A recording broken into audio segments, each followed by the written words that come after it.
Hi Charlie, welcome to the 9th day of my video polling experiment where I break down and analyze the LinkedIn poll that I posted last week and that closed this morning.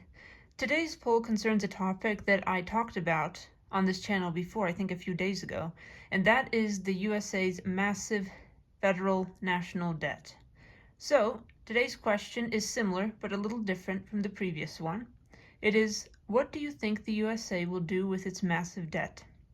This question incurred 68 votes, and 3 answer choices were 1. Repay it fully, 2. Keep accumulating debt, i.e. status quo, and 3. Declare bankruptcy. A pretty extreme option, but one that often happens to households who suffer under such tremendous debt loads.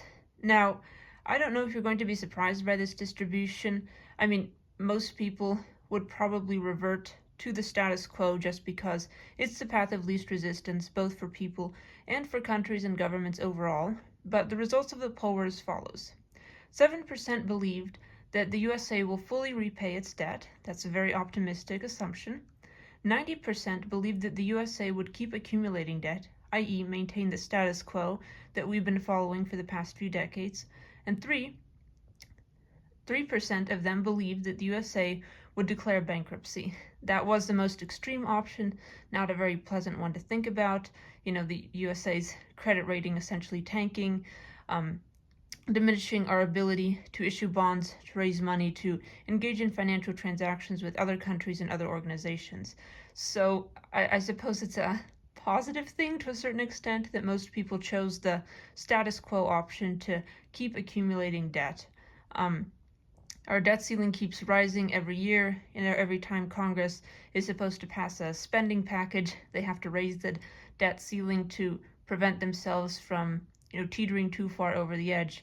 Although arguably we are at least several meters away from that edge and kind of just hovering in midair, at least if you consider the national debt situation is similar to a household that is accumulating more and more credit card, mortgage, car loan debt.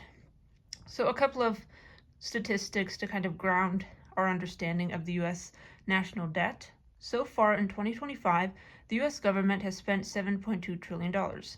Not surprising, the United States is a rather large country with over 340 million people. It needs to spend money to keep itself operational, to provide all the services that we Americans are accustomed to. However, in this time period, the USA has also incurred a $2.2 trillion deficit, which basically means that we are steadily adding to our debt load every single day because we are spending more money than we are taking in. Right now, the U.S. federal debt to GDP ratio is 122.8%, which essentially means the U.S. federal debt exceeds the U.S. GDP by about 22.3%. So we have more debt than we have in gross domestic product every year. And to put that number into perspective, because maybe 30 years ago we had the similar debt to GDP ratio, in 1980, the U.S. federal debt to GDP ratio was 34.5%, whereas in 2000 it was 59.5%.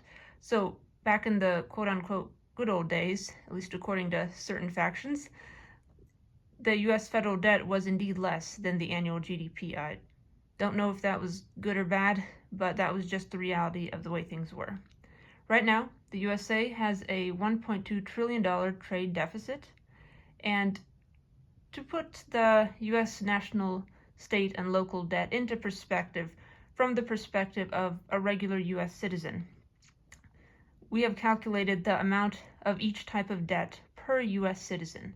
So for the U.S. national debt, it would be $106.9 thousand in debt per citizen. For state debt, it would be $3,100 of state debt per citizen, and for local debt, it would be $6,100 in local debt per citizen. So that basically means that each citizen, if the U.S. state, local, and national debt was divided among each citizen, would be essentially 6 figures in debt on behalf of the United States, which I don't think necessarily bodes well for anyone's financial future, but I'm sure that the government will someday figure out a way to manage that debt as they have been doing for 20 years. And again, there's really nothing that we can do about that excessive overspending, but it is a good lesson that in our personal lives we should probably not be accumulating more debt than assets and earnings that we can accumulate in a year. I mean, even with a 30-year mortgage, that is a pretty significant liability, but perhaps you want to have a mortgage situation such that if you are running into some financial trouble, you can relatively easily sell your home, get rid of that debt, and maybe have a little extra left over because the property value increased or something. But it's just another reminder that getting too much into debt with, credit cards, car loans, personal loans, etc., is generally not a good idea for your long-term financial future, because you are technically taking from your future self when you incur that kind of debt. Yeah, you might receive the product now, but you will still have to pay for it with your future earnings. So thank you, Charlie, for listening to my little spiel about the US debt again for the second time in about a week. But I appreciate that you're so thoughtful and that you seem so interested in this situation. And if you could vote, I'm sure you would make the correct decisions about which person is best suited to managing the US national debt. So anyway, thank you again for listening, and stay tuned for another poll analysis tomorrow. Bye.